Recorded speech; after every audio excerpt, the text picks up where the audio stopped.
In '87, Dennis Peacock, Otto Scott, and I spoke in various cities in England, and we spoke at Bristol. And there was one young man who came, and he was full of self-pity, determined to prove to us what a sensitive, holy person he was, because he had ancestors who had worked, Englishmen, in both the states or colonies at that time and in Bristol as slave traders and slave dealers. And oh, this hurt his soul so.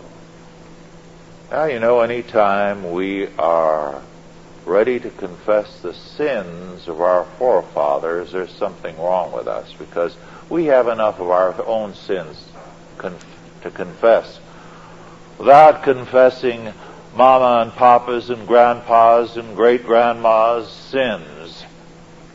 So we let him know what we thought of his confession. It was not an act of holiness. That's what our generation is busy doing, confessing the sins of our forebears. Oh, how terribly they treated the Indians, and how terribly they treated this or that person, or the blacks.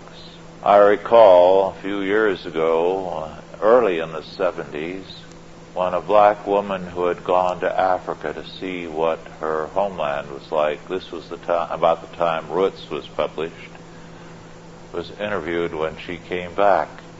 And she was asked, after seeing Africa, how she felt about having her people snatched and taken away from their homeland.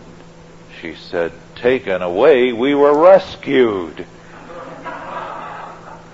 She had no use for what she saw in Africa. So don't go confessing the sins of your ancestors or missionaries of the past. They were very often better people than we are.